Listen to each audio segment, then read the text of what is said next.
உலகெங்கும் தமிழரின் பிம்பம் உங்கள் TV.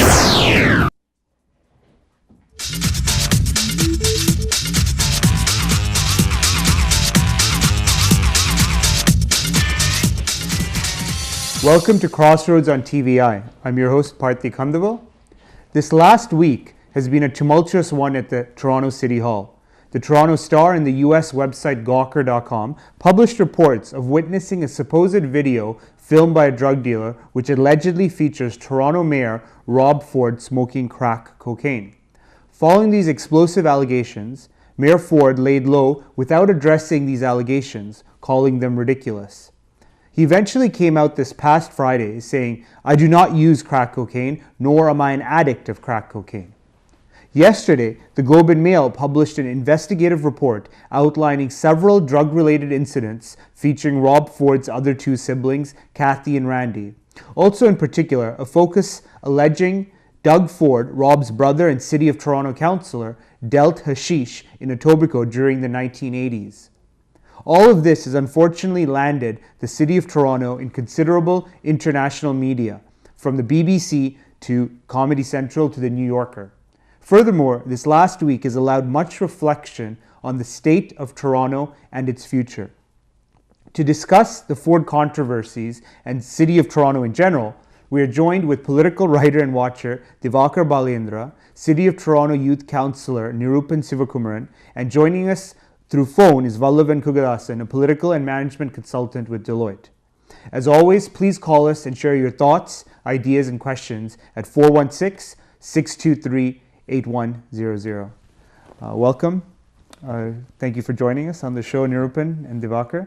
So this last week was very tumultuous and explosive in terms of City of Toronto politics. What are your thoughts given the nature of these allegations against Rob Ford and now, as of yesterday, against Doug Ford, his brother?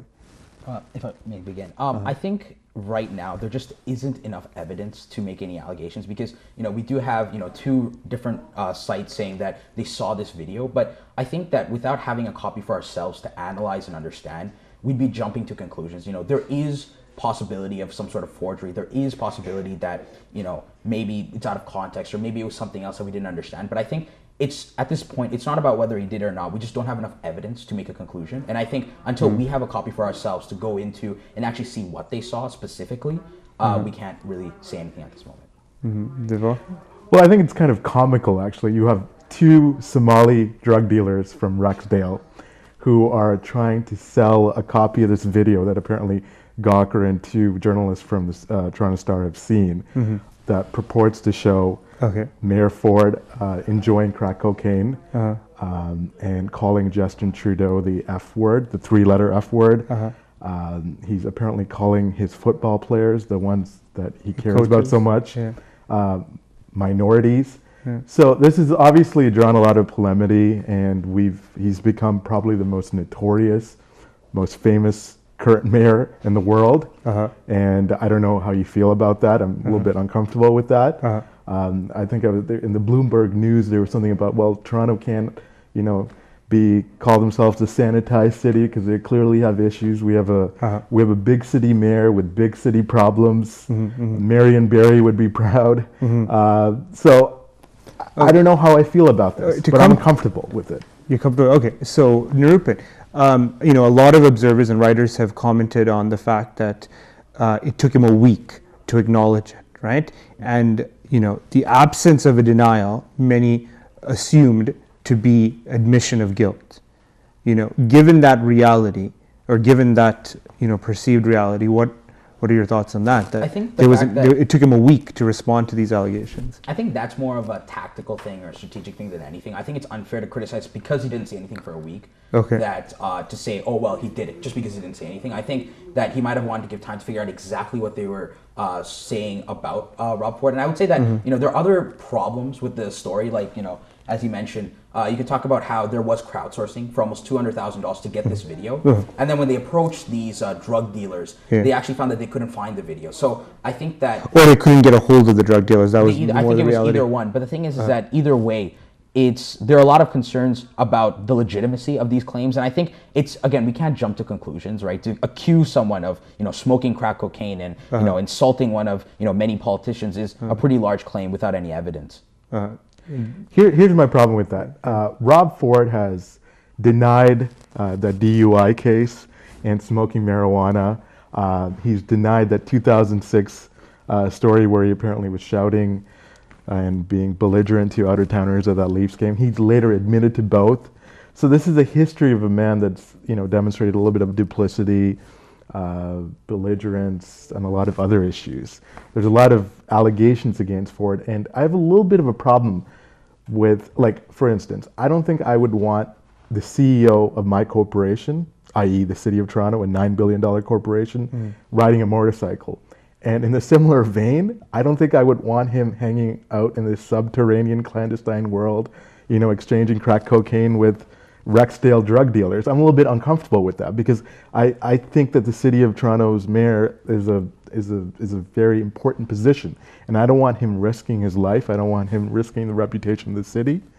We're a big city. Okay, the incidents that Divakar outlined are factual. Like there's been an unfortunate pattern where he's denied events and then later on come to admit them, and evidence has proved to be the case. So given that history, a lot of people are making that assumption that in this case it may be true. I think to a certain extent, there's a lot, Rob Ford, from some of the claims there have been a troubled history, but I think we have to remember, like, an allegation is just an allegation, right? It's someone saying that, oh, he did something, right? But really, as a voter, as a concerned citizen, I need to see some sort of physical evidence to say he did it, right? Because smoking crack cocaine or even possessing crack cocaine is a major crime. So I would, given, that relationship the two Star reporters had with the drug dealers, out of it came at least that photograph of Doug Ford in the embrace of two other, one of them we are known to be a drug dealer who was shot and killed 2 months ago, Anthony Smith, if I think the name is correct. What does it say about who he chooses? The expression goes, show me who your friends are, I'll tell you who you are. But given his, he was in the presence of a drug dealer, and like the photograph has never been contested to be fake. So given that.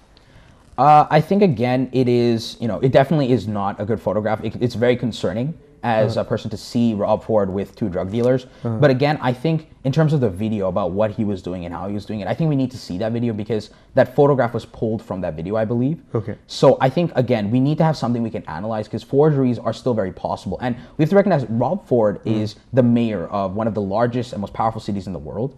So it's not unreasonable to say that somebody might create a forgery of Rob Ford. But I think ultimately, like, I do not want to jump to conclusions, right? I want to see evidence before I make a final position on the issue. Okay, which brings up the question. Let's argue the framework that he did partake, right? Hypothetically, should it matter? Should a politician's personal indiscretions play a role in his effectiveness as a leader?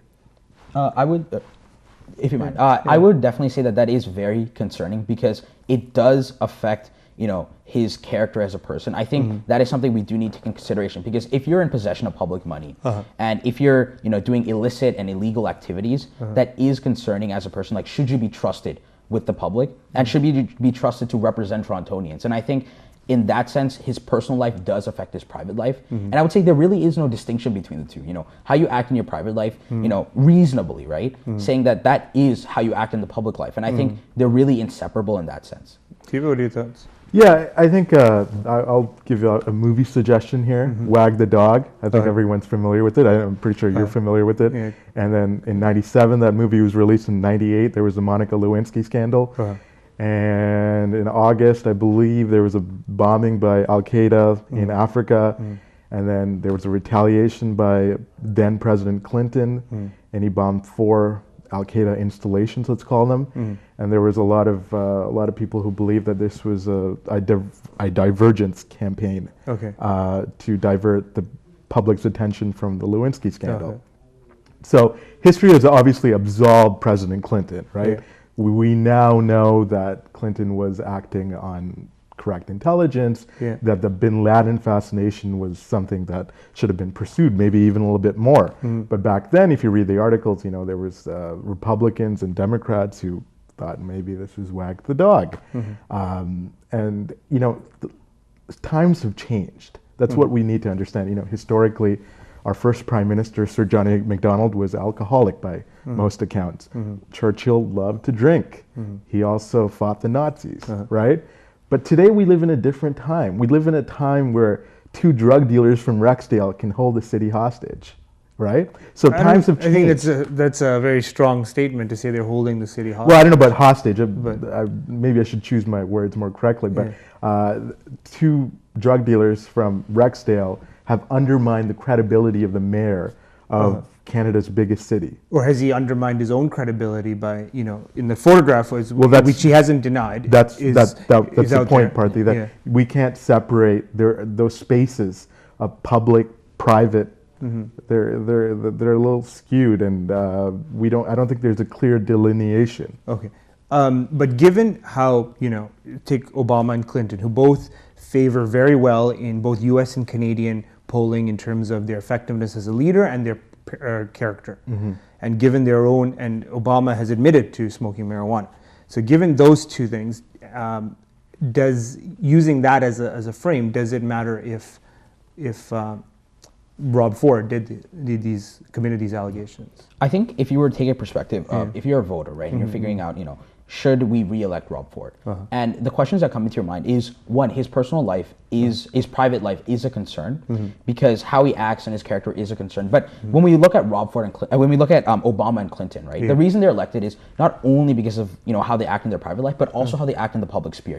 We elected them because we like their ideas, we like their charisma, we liked how they spoke. So there's a lot of different things you take into consideration. I would say it is something to be concerned about. But again, as a voter, it's not the only concern. There are many concerns that he would look at. So I think just looking at his private life is also not fair. President Clinton did not inhale. That's the first. That's the discretion. We should remember that. Also, these are indiscretions they may have had when they were a lot younger, not when they were the active president of the United States. Unlike, there's allegations that Rob Ford is alcoholic and allegations that Rob Ford enjoys crack cocaine, and he is the active sitting But there's mayor. a difference. When it was alcohol, the media didn't really cover it or make an issue out of it or sensationalize it, right? And is it the fact that it's crack cocaine and he was seen smoking it with, Somali or black drug dealers in Rexdale? Had it been cocaine, which, a lot of people understand that a lot of celebrities, even politicians, business executives, and, those with money use cocaine. But when he's seen using crack cocaine, which is seen as a underclass or as a black drug, is it because of that the media is putting attention on him? I would disagree with that statement. I think it's, a drug is a drug. Any illicit drug should not be But do we see the same spotlight on other celebrities? But I think, when you give the example, for example, of alcohol, right? That's a very different issue, because alcohol, something's legal, it's regulated, it's allowed. Whereas if you look at crack cocaine, it really doesn't make a difference, because any sort of illicit drug used by the mayor, there is going to be a firestorm over it. There is going to be major concerns because the fact that it's illegal, right? And I think when we talk about celebrity, that's a whole other issue altogether. Really, that's something just about tabloids, and that's another concern. But really, any sort of illicit drug used by a major high-ranking politician that's running the city of Toronto is very concerning. Well, I think there's a certain amount of empirical data which would suggest that, for instance, penalties for crack cocaine versus powdered cocaine are different. Usually people that do powdered cocaine, as you would suggest, are professionals and such like that. But I think it's more the association with the subterranean clandestine world, and also this is a measure of the fitness of the mayor of Toronto. We want him to be of sound mind and sound judgment. Okay, so coming to his fitness, right? And we're not looking at his physical fitness, but also his performance as a mayor. Some will argue that, his defenders will argue that this is a hit job by the media and those with vested interests who want to take him out next year in the mayoral election 2014, that they're looking to set him up, right?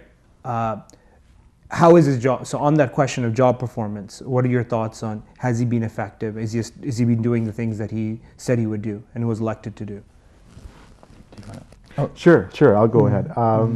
I think, when he was first elected, I think it was 2010, he had the largest margin of victory for anyone in the post-amalgamated city of Toronto. And so because of that, he had a mandate, if you will. I think on his first day, he took out the vehicle registration tax. He cut down on the councillor's budget expenses. He declared the TTC essential service, which insulated the city from a crippling strike.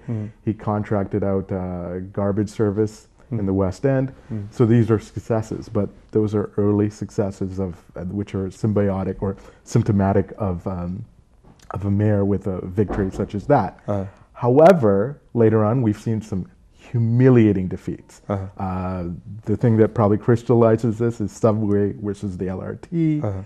He got rid of the TTC board, and then the council got rid of his loyalists. So we have let's say that the transit is the biggest issue in the city, and he has no voice over it. And you feel he's failed on that? I feel he's been castrated by the council.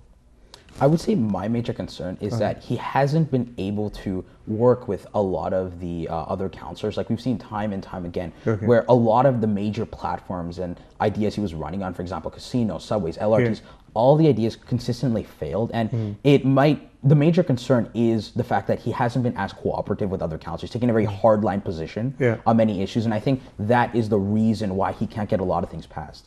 So given the reality that the mayor's vote is really just one vote out of 45 votes, the 44 councillor plus the mayor, and given that he's constricted by the will of the council, in the US, they have what's called a strong mayor system, where the mayor has a lot of executive power to implement some of his vision and some of the mandate he or she was elected for. Do you think Toronto would be better off with a strong mayor system where, when you have a clear mandate from the entire city to implement using executive power these ambitions and these plans? What are your thoughts? Should Toronto move towards that, given that if council can lock things up and, paralyze the city in a way due to, we have lack of cooperation? I think the current population of Toronto is about 4 million. We have a tremendously large, robust, amalgamated city with different interests. Does Mayor Ford represent the interests of all Torontonians? I don't think so, and that's why I think our system might be a little bit better. You think this type of council-based system, where the power is rested in the hands of council, of localities, like U.S. Congress in a way? Yeah, in some ways. I would actually have to agree, because I think having regional and small local representation is really better for the community. As much as we want to have a strong mayor, I think it would be unfair to have just one person in control of everything, and essentially renders ineffective the rest of the city councillors. Perhaps an argument not to that extent, where it makes them, but there's, like, I guess the New York example, you have effective councillors, but you also have a strong mayor, in this case Bloomberg, who's able to implement certain... I think even that example is controversial, because if you look at New York, it's so diverse in terms of communities, in terms of the economy, and to really say that Mayor Bloomberg represents the interests of all New Yorkers, it's not true. Because but would you ever get a mayor or any political leader who's representative of all groups? Is that a political setup? I think that's really calls into question, the purpose of the mayor and why we have it. Definitely, I think the mayors show a lot of leadership and guidance for the city. Not to mention the fact of someone to take over in terms of in situations of emergency. But I think overall, the mayor does have quite a bit of power in terms of electing the executive committee. He has power in determining the agenda and the schedule. So there is a lot of influence, but I think it's good to have regional representation when we're looking at the city of Toronto as a whole. Okay, it's time for a short break. Dear viewers, please join us after these short announcements.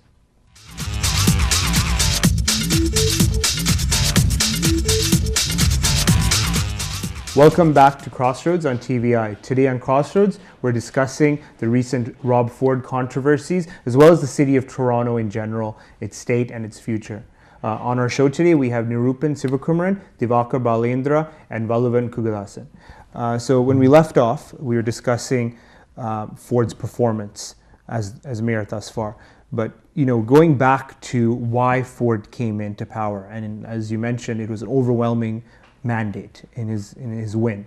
What did it say about the relationship? And a lot of that win came from the suburbs, Scarborough, Etobicoke, North York, and the York. What does it say about the relationship between the suburbs and the downtown core? I would say that there is there's just slightly a disconnect between the suburbs and downtown. Like there's so many different values and there's so many different concerns about when you're looking and living in the suburbs compared to the downtown. And I think when you're talking about Rob Ford and why he won, I think a big aspect is that he appealed to the suburbs, and it was refreshing to have someone really reach out to the regional communities, and I think that was a big advantage for him. I think the issue that crystallizes the disconnect is the LRT, above ground LRT versus subway. He wanted a subway going to Scarborough. People in Scarborough, your older folks, your Scarborough residents, North York, Etobicoke, they sympathize with this, right? Whereas people downtown, they were like above ground LRT. This is a mayor that came in, said that that I'm tired of the war on motorists. He famously drives his Escalade to work, reads while he's driving, tells off streetcar operators. This is the lionized image of Rob Ford, and his supporters in the suburbs, they love this, right? But if you look at the polling, like the polling of Olivia Chow versus Mr. Ford, Olivia dominates downtown. She dominates young people. She dominates in affluent people, pedestrians. We'll come back to Olivia Chow and also John Tory. Vallabhan, what are your thoughts on why Ford came into power with such a large victory? I strongly believe that people, not just in downtown, but all of the Greater Toronto area, really felt that there could be changes within City Hall that Ford was proposing. He wrote on a platform of the fact that there was a lot of excess spending, the fact that he had plans to kind of generate new revenue, and I think that was very resonant of a city that was, falling apart in many different ways. Our subway system is not the best system. There was a lot of problems in the city that was crucial to people who are in downtown as well as people who are in the suburbs, and Ford resonated with answers that seemed plausible at that time. Do you think it's fair? Vallabhan, do you think it's fair to suggest that there is a disconnect between the downtown and the suburbs? I'm not too sure about that. I think the people in downtown who live in downtown may have different priorities than people who commute to downtown, if that's what you're saying. And even in those kind of respects, Ford proposed plans that, like highways, like different plans that could generate revenue and things like that. And at that time that Ford was running, his kind of platform seemed the biggest change for people who were voting, more or less. And I think that it was an ideal platform. It was something that people didn't consider the implications of when looking at in a macro picture. Like how could you make some of these things work? Would these be sustainable changes to the way that we run City Hall? And I think that a lot of people, without making that calculated decision, went with the phenomenon and the hype that came with the fact that we can make these changes. We've had a lot of bureaucracy for a very long time. On the concept, on the topic of his predecessor, David Miller, a lot of analysts feel that he abandoned, or his priorities were the downtown core, and that's what allowed Rob Ford to capitalize on that supposed disconnect. What are your thoughts? Like, was Miller? Did he pay attention to the suburbs? I think the reason that, when we're talking about David Miller, I think it's less on the disconnect, but more on when you look at kind of the context of the situation. We have to remember that David Miller increased spending quite a bit. And when you're in the midst of in 2010, we were in the midst of the economic crisis. And when we're looking at a situation like that, where David Miller, just had recently increased spending a lot to try to save the economy, and then Rob Ford comes in saying we have to stop spending, we have to cut back, right? I think that appealed to many people. And I think that's really where Rob Ford outshined compared to David Miller. Yeah, I think this is, Rob Ford campaigned on platitudes. That was his whole thing. Stop the gravy train, respect for taxpayers. That works well with certain people. And I think people were tired of paying a lot for property taxes. Business owners were tired as well. And Rob Ford's argument is that it's not a revenue problem, it's a spending problem. And that makes a lot of sense because as you said, there was a recession in 2008. People were cutting back, and they expect their They expect the public administration to cut back as well. Do you think, Valovan, do you think that Ford has been successful in reining spending and allowing, to see of a tax burden being released from taxpayers? Not at all. I think that Ford has been successful in some degrees, where he's found some cuts that just happen to come about this year, and not stuff that he's able to kind of recoup year after year. So he's able to balance the budget for this 1 year, and moving forward, I think time will tell that if he's able to do something similar for the next budget. But these kinds of one-time cuts or one-time savings has kind of been a saving grace. And beyond that, he's actually gone and started cutting things that we've already invested money into. So what he's essentially doing is actually wasting money to some degree. What are your thoughts on that? It kind of begs the question that if it wasn't for these one-time cuts, would we be as forgiving of Rob Ford for upholding even like the meager parts of his platform where he talks about cutting the Great Gravy Train and stopping that and whatnot? So, Nirupan, what are your thoughts? Do you agree with Valovan? I think when you're talking about, partly about the gravy train, he was making all these claims that there was a lot of wasteful public spending. Even though he said and appealed to voters that, we should cut back, I think in reality what happened is that there actually wasn't nearly as much savings as he estimated. He was claiming that we were going to save hundreds of millions of dollars. And even though he did cut spending quite a bit, it was not to the extent that he was claiming. And when you're looking at, for example, public transportation, he said that we could create, partnerships with the private economy. We could work together with the corporate world and actually save money. But really none of that followed through and none of that happened. So if the consensus is that Rob Ford is facing defeat next year, and what's largely suspected is that Olivia Chow will run and possibly John Tory, how do you think they'll fare against Rob Ford if he goes for re-election? Well, I think, the funny thing is that Ford was sort of a darling of the conservatives.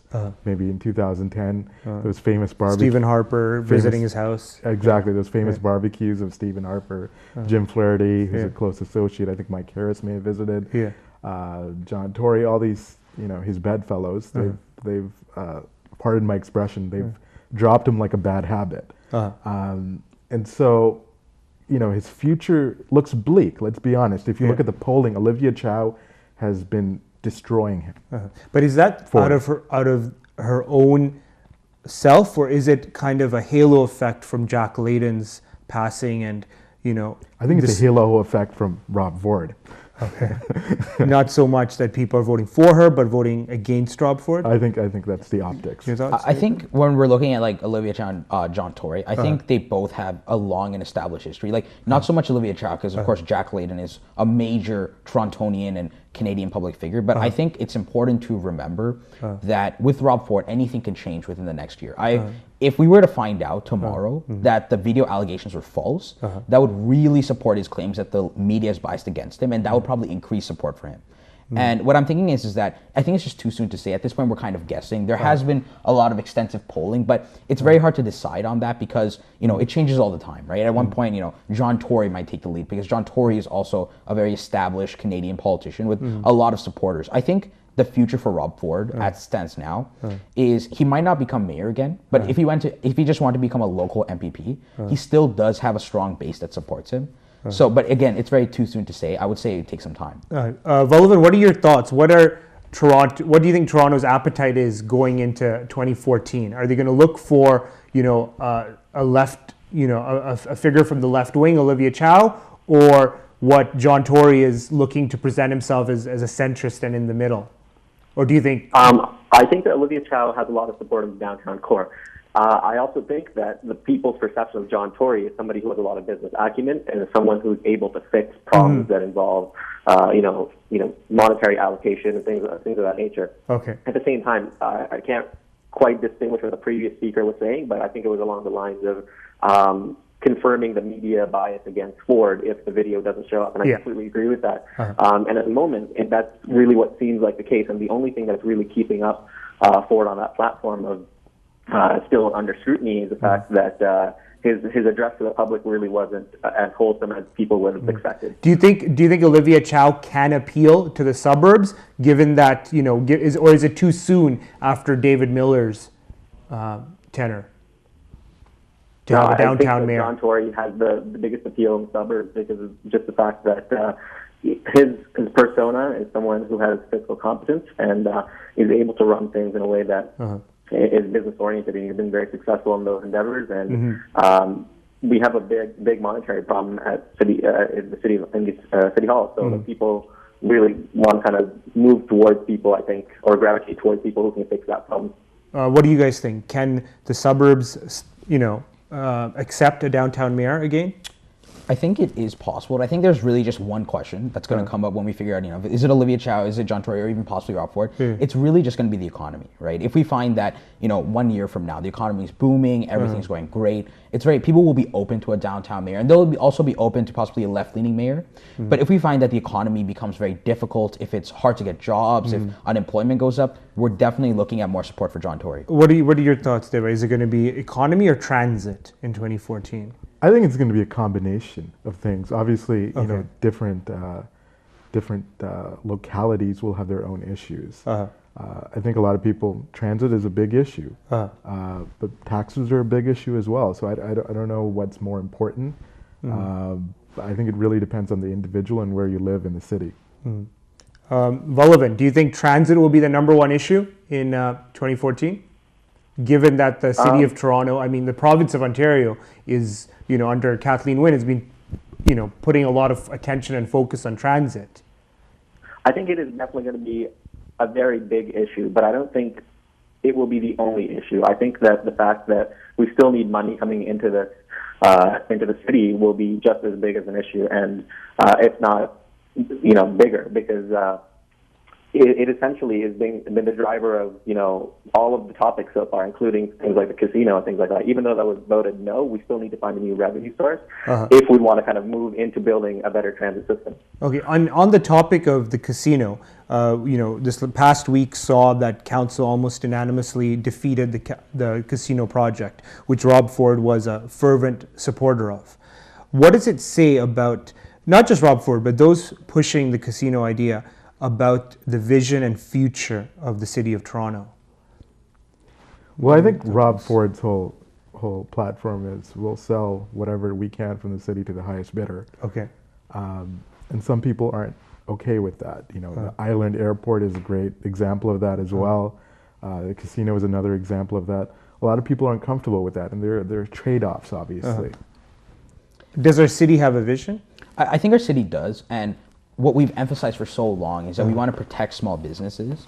And I think the major concern with the casino was that, at one point it was slightly viable because we were looking at, over $100 million. But I think really the main issue with the casino specifically was the fact that we didn't talk about the numbers, because the numbers completely changed from over 100 million to just 50 million. But when we're looking at the overall vision for the city of Toronto, I think our vision is just to start developing more efficiently, more effectively. And again, I think transit, that's really what's going to come down to. But not only subways and LRTs, I would say a bigger transit issue, which not many people have mentioned, is what to do with the Gardner and what to do with our highway system, because a lot of it has to be, either teared down or has to be, changed in some way within the next 10 years. And I think that's going to be a major, major issue.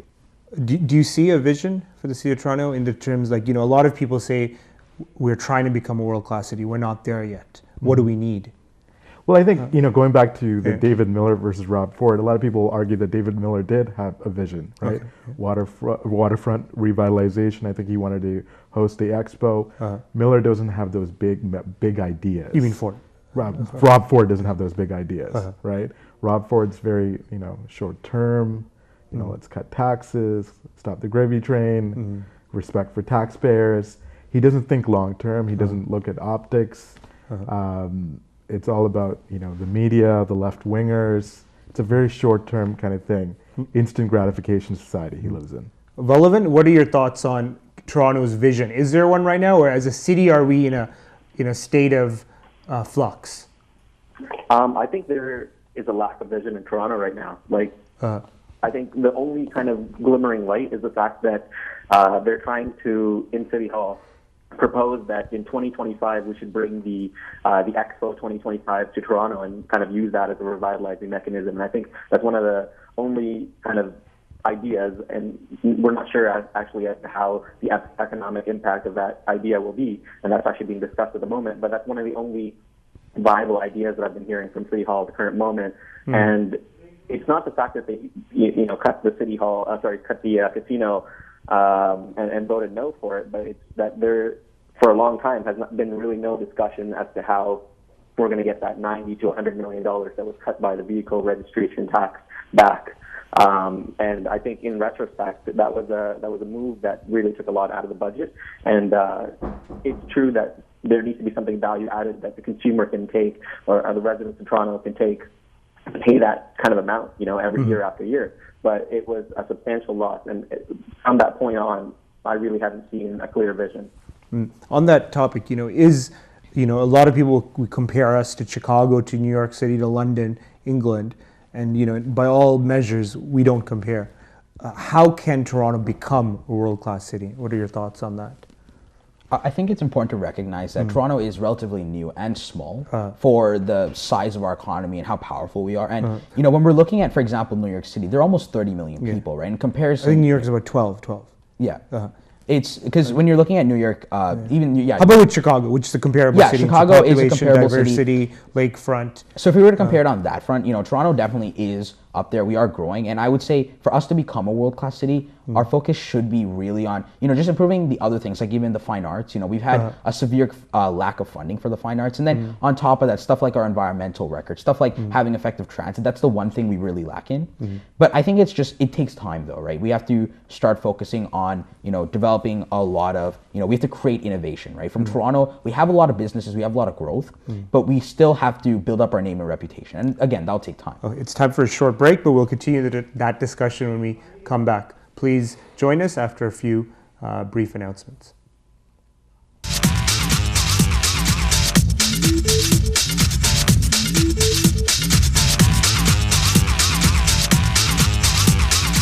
Welcome back to CrossRoads on TVI. Today on CrossRoads, we're discussing the recent Rob and Doug Ford controversies, as well as the city of Toronto in general, and what it means, where is Toronto going in its future.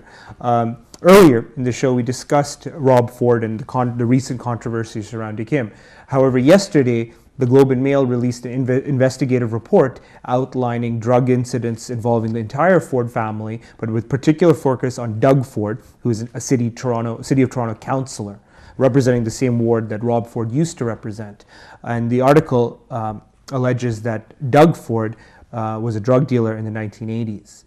Okay, and they were specific to mention it was during his teenage years that he dealt hashish, or allegedly dealt hashish.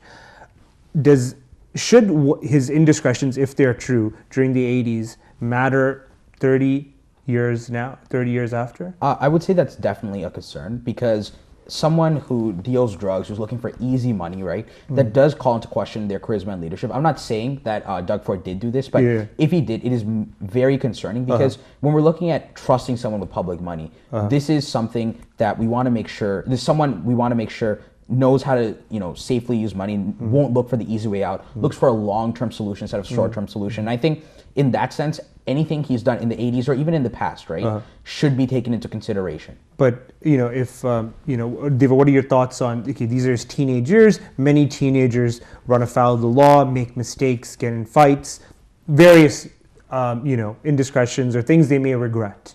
Yeah, Should that affect them 30 years away in a professional life? I think what we hate most about politicians is hypocrisy, and this is why it's germane to Doug Ford. This is a man who's very strong, a vocal supporter of the police, tough policing. He has voted against drug prevention programs all the time. He's tough on crime, him and his brother. And for him to be a drug dealer, I think he was up until 22, up until he was 22 years of age, according to the Globe and Mail article.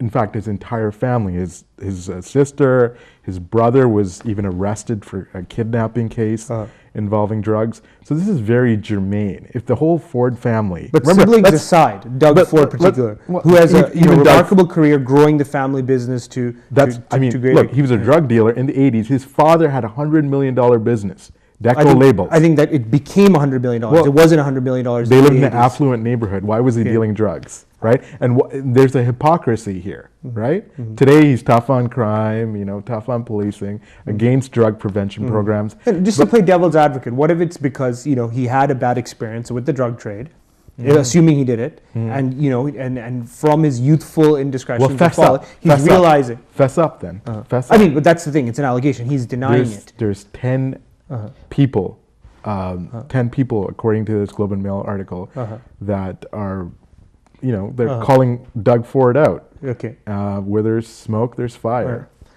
We don't. Okay. Before we come to Nirupan, Vallabhan, what are your thoughts? Should Doug Ford's alleged indiscretions in his youth play a role 30 years later in his as a councillor? I definitely think so. And when you say indiscretions, it sounds very minor, but in the article, it is portrayed through the narrative that's constructed by those who are calling out Doug Ford, that he was actually the central person at the very, very top. And I think that's not, picking up some, marijuana and just, trying it or going out and selling it because your friends are doing it. This is a very constructed kind of, it almost has like a very, how do I say it? Like it's an elaborate feel to it, you know what I mean? Like it's more than just an indiscretion. It was planned, it was thought out, it went on for a very long time. And to add to the speaker who was just before me, the fact that, that he is in City Hall now and he's voting against all these drug prevention programs, it calls into question the integrity of how he got into City Hall in the first place. Like, did we vote for Doug and Rob Ford? Do you think this journalism is legit? Do you think it's fair journalism? It's legitimate journalism, or do you think it's a media hit job? No, I think it's legitimate journalism, and I think that Rob Ford and Doug saying that the Toronto Star are always after them is somewhat baseless when different media sources are reporting the very same things through investigative journalism. We have Gawker, we have the Globe and Mail. These are very reputable organizations that don't just stake their credibility on the fact that they're going to report nonsense. And I think that in a case like this, you do have a lot of people who don't want to come out publicly with their face out in the open, saying that, hey, my name is John Smith. I'm going to kind of publicly come out because I'm a close associate of Rob Ford and kind of out him that way. You're going to have these people who are going to come out only in anonymity. But I think that's just as valid when it's coming from multiple news organizations that are all hedging their bets through investigative journalism. Nirupan, your thoughts on? I think another concern is, like, as you mentioned, right? It's a major concern is when you're looking at someone's checkered past, when they've done something in their past that's wrong and they acknowledge it's wrong. If you were to say that before you ran for city council, if you were to acknowledge that, that's a very different situation because it's someone recognizing the mistakes they've done. But for someone to, like, again, we're not saying that Doug Ford did do it, but if he did, it is a concern because even if it was in the past, the thing is that does affect his character now and today. Yeah, but the way the Globe and Mail presented it, it's the accounts of 10 people going back 30 years. There's no evidence. There's no, charges ever laid on Doug Ford in terms of drug dealing. So is this investigative journalism when it's hearsay and when it's based on the recollections of 10 anonymous people? Is that fair? I think that definitely that is a very good point because the thing is that because it's so new, right? Just it was only released a few days ago. I think if over time we were to get more people to come out and say, well, yeah, I knew Doug Ford and he did this, or if I was to do that, that would definitely change the situation. But as it's now, again, as you said, but even in that case, Dhiva, what are your thoughts? If the person weren't anonymous, they came forward and you knew their names, is that still a he said? Is that he's saying, I'm saying you're a drug dealer. Well, Watergate was taken down. I mean, the Nixon administration. There was evidence. But it was an unnamed source, right? Yeah. And so here's the problem with Doug Ford and Rob Ford. They claim media bias, but you have a mayor that doesn't disclose his schedule for the day, right? So let's be transparent here. You have a mayor that wants to control his message, right, through his radio show, which is actually on right now. He wants to control the message, but he can't. He's got to open up his administration, him and Doug. I think the one aspect we're also forgetting, every time we talk about politicians, it's very easy to say, they're bad people, they're doing something illegal, that's why they're in politics. I think we're forgetting there are some self-interests that we didn't acknowledge. Like, although I'm not saying that, the media is biased, I'm not saying that. It's so we have to recognize they're, publishing something saying Doug Ford is allegedly a drug dealer or has been a drug dealer, that's major publicity for a newspaper. So there are some self-interest in that case, and there might be self-interest of people who just don't want to see Doug Ford elected again. And I think we don't want to only assume that the politician must be a bad person, but we should take into consideration the fact that there are other interests out there. On Facebook, somebody made what I thought was a valid point, is that if you look at other cities, like Montreal comes very recent example, is that you had what were seen as upstanding mayors in their personal lives, but under their mayoralty, there was huge millions and millions of dollars of fraud, corruption, and which are coming to light right now in the trial. Thus far, Rob Ford hasn't been connected to any corruption. So is it in a city's interest to have a morally upstanding mayor, but with corruption under his or her mayoralty, or you have a Rob Ford situation where there isn't much corruption that has been linked to him? Well, there has been corruption that's linked, i.e. the scandal that almost ousted him out of his position, i.e. the donation that he accepted. I mean, we're looking at 5,000 below, right? And it's a donation to his charity. I'm talking about millions and millions of kickbacks. Using the seal of the Toronto, right? Yeah, I mean, I don't think a lot of people would put that under corruption charges that the former mayor of Montreal is now facing, right? It's not in the same league. Because you're gauging it under money, or are you in gauging terms it of under vast amount of money and personal. I mean, there's allegations that he's used city crews around his residence. He's used a City of Toronto vehicle for a staff member to assist with a football game, right? I mean, I don't think, Nirupan, where would you fare on this? Do you think it's equivalent? I think it's, back to the original question when you're talking about, well, do we have a mayor that's corrupt but then personally good, or personally corrupt and then publicly good? I think that's a pretty low standard to have for our mayor. No question, but are we placing him under greater scrutiny when other mayors have been doing what some will argue have committed worse crimes? I think we're not. I think we're doing the exact opposite. I think we're trying to place a mayor that we think is highly respectable both publicly and privately, and that's the standard that we're keeping our mayors accountable to, which we should. Of course, Montreal is a whole other situation with other forms of corruption, but I think as we're criticizing right now, it is good to criticize both their, how they've acted privately and how they've acted publicly. And I think ultimately that will result in a higher standard for us electing as a mayor. Okay, it's time for final thoughts. So perhaps we'll start with you, Valovan. What are your final thoughts on what's happened in this past week and what's Toronto's future like? I think, call me, a little bit insane here, but I have to agree with what the narrative has been so far, in the sense that Rob Ford, on day one, when these allegations were made, should have came out publicly and should have denied ever using crack cocaine, ever kind of having that. There's no video. He should have denied all of these things, and the fact that he had to construct. Do you think it's telling that he didn't? The fact that he didn't. A week later, Valovan, do you think he came out and then he gave very constructed statements or very legalese in speaking and very opaque? You know what I mean? Not transparent enough. That kind of begs the question as to why would you just not, say, I have never done this. I'm going to submit myself to a drug test if anybody wants. Valovan, do you think it's telling? Valovan, do you think it's telling that the fact he didn't deny it is that he's complicit in it? He's guilty of it?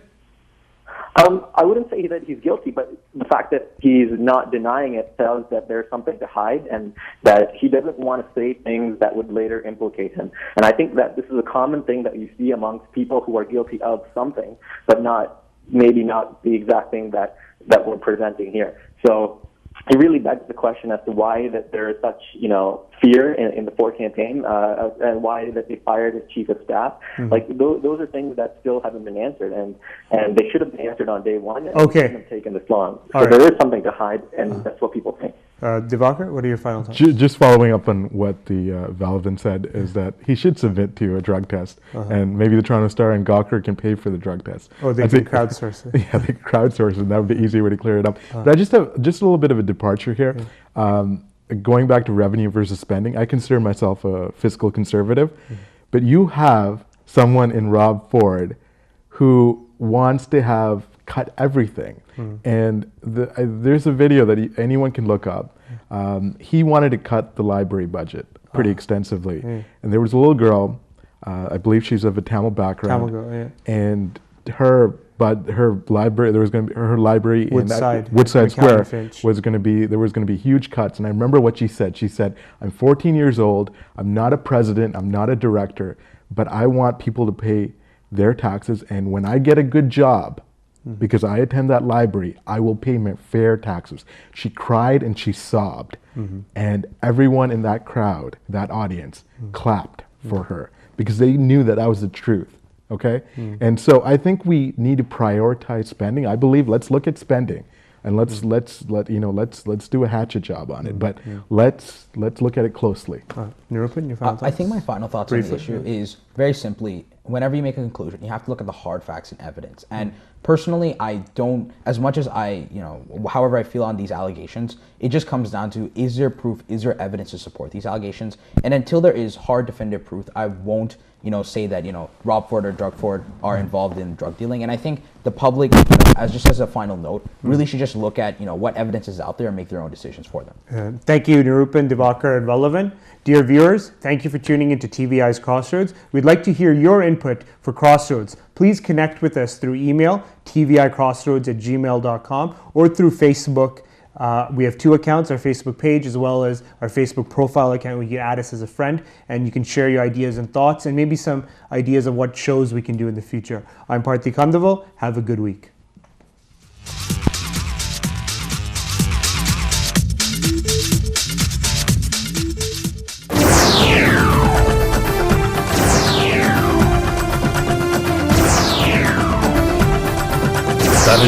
தமிழரின் பிம்பம் உங்கள் TV.